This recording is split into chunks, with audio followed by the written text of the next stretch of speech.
বিশ্বাস করবেন না, এত ছোট, ছোট টুকরো দিয়ে এমন একটা সুন্দর বাড়ি বানানো সম্ভব। তো ভিডিওটি শেষ পর্যন্ত দেখুন, অবশ্যই আপনাদের ভালো লাগবে। প্রথমে বাড়িটি তৈরি করার জন্য সমান একটি জায়গা প্রস্তুত করা হচ্ছে। একটি জায়গা প্রস্তুত করে এখানে কাঠের ফ্রেম বসিয়ে দিচ্ছি ঢালাই দেওয়ার জন্য। তো দেখতে পাচ্ছেন বিটটা ঢালাই করে নিলাম। বিট ঢালাই শেষে পিলারগুলো তৈরি করা হচ্ছে, যা ভবিষ্যতের কাঠামোকে আরো মজবুত করবে। দেখতে পাচ্ছেন পিলারগুলো ঢালাই দেওয়া শেষ।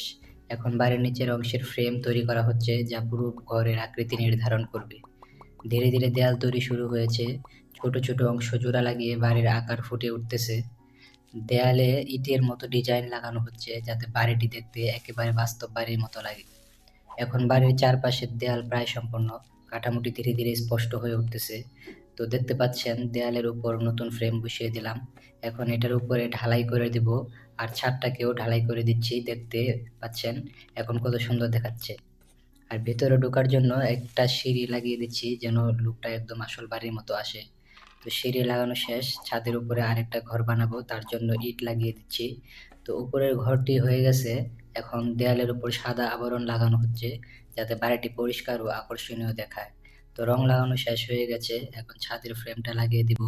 তো ফ্রেম লাগানো শেষ। এখন ছাদের টিনগুলো বসিয়ে দিচ্ছি। এখন বাড়িটা আরো সুন্দর এবং আকর্ষণীয় দেখাতে একটু রং লাগিয়ে দিচ্ছি। তো রং লাগানো শেষ করে ঘরের দরজা এবং জানালাগুলো লাগিয়ে দিব, যাতে বাড়িটি বাস্তবের মতো দেখায়। তো দরজা জানালাগুলো লাগিয়ে দিলাম। এখন দেখতে পাচ্ছেন সম্পূর্ণ বাড়িটি কত সুন্দর হয়েছে। আশা করতেছি আপনাদের ভিডিওটি ভালো লেগেছে। ভালো লাগলে অবশ্যই লাইক, কমেন্ট, সাবস্ক্রাইব করে পাশে থাকবেন।